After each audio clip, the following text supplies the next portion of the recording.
We're here in the Delavan Grider Community Center on the east side of Buffalo. I want to thank Candace Moppins, the Executive Director, and the members of the Board of Directors for hosting us today. Beloved community, as Mayor of the City of Buffalo, on behalf of the more than 278,000 residents of our city, I want to just extend our deepest and most heartfelt condolences to the family members of the victims of the vicious attack on our community. I want the family members to know that we love you, that we care about you, and collectively we are here to wrap our arms around you and to help lift you up during this very difficult time. This is a time of great pain and sorrow for all of us in the city of Buffalo. But we are trusting and leaning on God to get us through this dark and difficult time. We are very thankful that in the midst of this darkness, we have a president and First Lady who care deeply about our community and communities all across the country. President Joe Biden and First Lady Dr. Jill Biden are people with extraordinary compassion and empathy. They wanted to be here for this community. They wanted to help us with our process of healing. And we are so thankful that they are here with us during this challenging time. As mayor, it is my great honor and high privilege to introduce our President, Joe Biden, and First Lady, Dr. Jill Biden.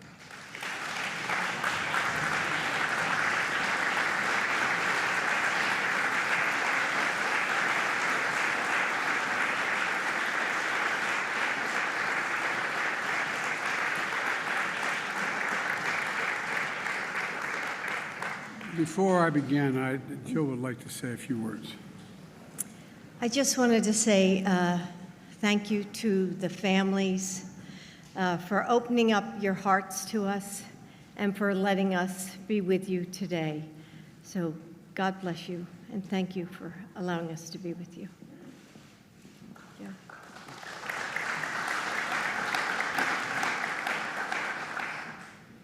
Majority Leader Schumer and Senator Gillibrand and Congressman Higgins.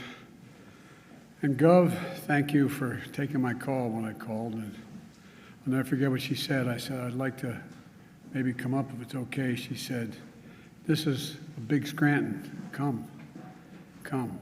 And I think you're doing a heck of a job. Thank you. Thank you for your heart as well as your head. And Mayor Brown, you've been wonderful. Thank you. And I know this is a lot of, when a vice presidential or a presidential chip shows up, there's all kinds of paraphernalia and people, and I know it's not easy. I want to thank your law enforcement officers for not just what they did in this crisis, but for accommodating us, and all the elected officials and law enforcement officers, first responders, and faith leaders that are here today. Jill and I have come to stand with you, and to the families, we've come to grieve with you. It's not the same, but we know a little bit what it's like to lose a piece of your soul. When you lose a son, a daughter, a husband, a wife, a mother, a father. The feeling of having that, as I said to some of you when we talked privately, you feel like there's a black hole in your chest you're being sucked into and you're suffocating, unable to breathe. That's what it felt like, at least to us, and I'm sure some version of that feels that way to you. The anger, the pain, the depth of a loss that's so profound. You know, we know it's hard to believe, and you're probably not going to believe it, but I can tell you now, from our personal experience and many others who we've met, the day's going to come, it will come, when your loved one brings a smile as you remember him or her. As you remember her, it's going to bring a smile to your lip before it brings a tear to your eye. takes a while for that to happen. It takes a while. Might take more than a season. But our prayer for you is that time comes sooner or later, but I promise you it will come. As a nation, I say to the families, we remember them. We've been reading about them. We visited the memorial where they show the love for them, and you've all shown by the supermarket. And Celestine Cheney, 65 years old, brain cancer survivor, churchgoer, bingo player, went to buy strawberries to make her favorite shortcake. A loving mother and a grandmother. Roberta Drury, 32, beloved daughter and sister, moved back home to help take care of her brother after his bone marrow transplant. She went to buy groceries for dinner, the center of attention, who made everyone in the room laugh and smile when she walked in. Andre McNeil, 53, worked at a restaurant, went to buy his 3-year-old son a birthday cake.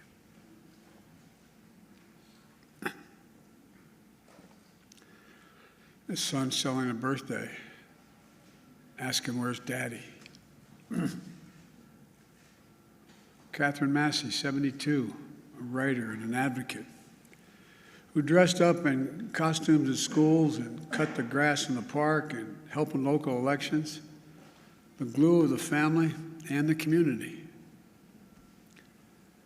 Marcus Morrison, 52, school bus aide, went to buy snacks for a weekly movie night with the family, survived by his wife and 3 children and a stepdaughter, the center of their world.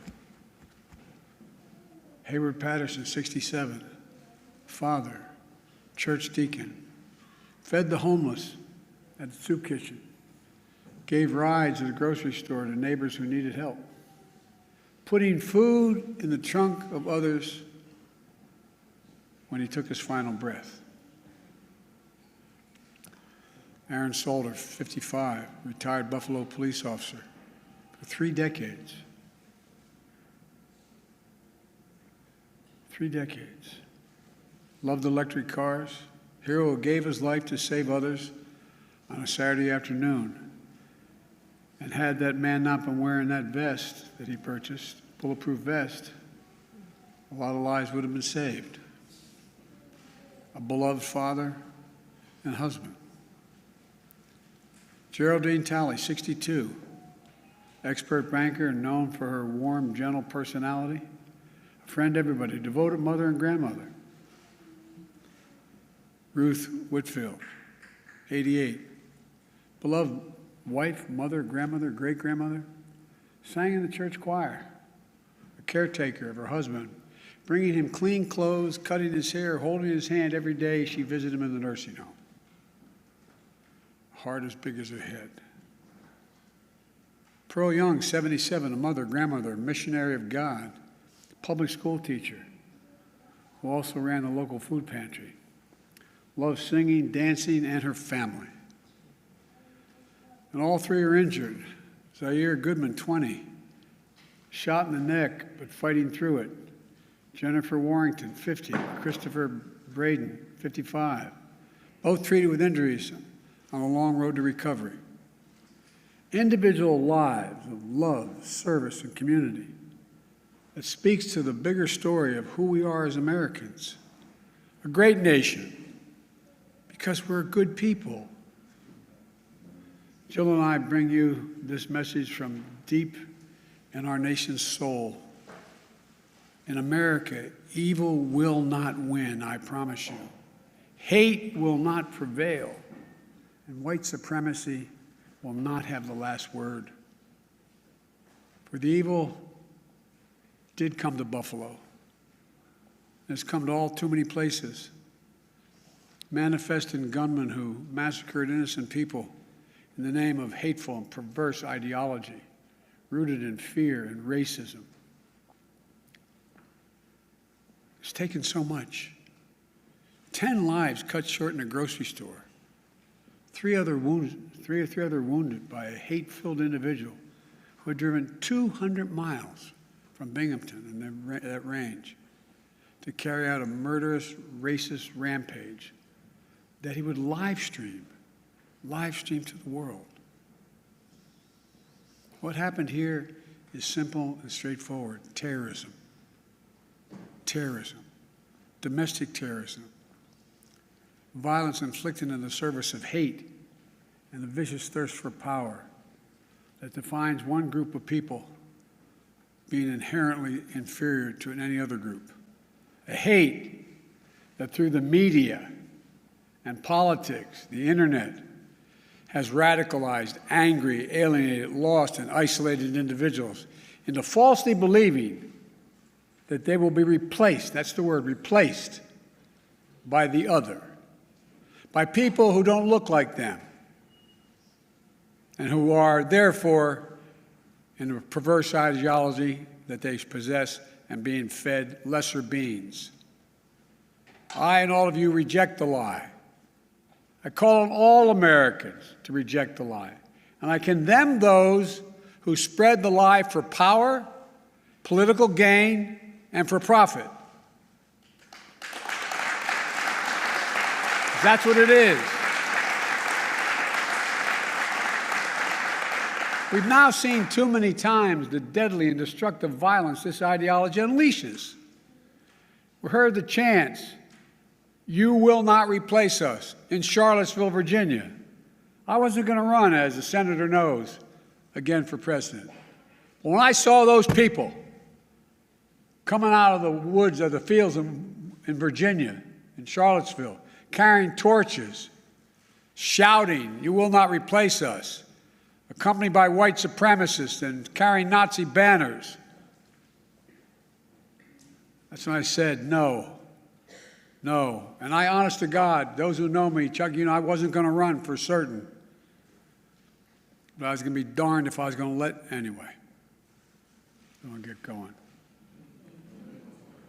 Look, we've seen the mass shootings in Charleston, South Carolina, El Paso, Texas, and Pittsburgh, last year in Atlanta, this week in Dallas, Texas, and now in Buffalo, New York. White supremacy is a poison. It's a poison running through it really is.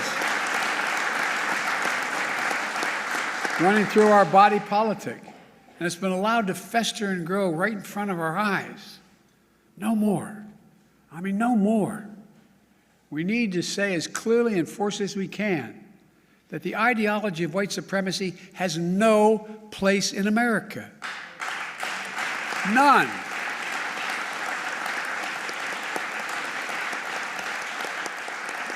And look,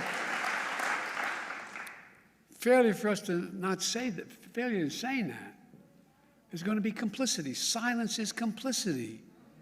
It's complicity. We cannot remain silent. Our nation's strength has always come from the idea. It's going to sound corny, but think about it. What's the idea of our nation? That we're all children of God.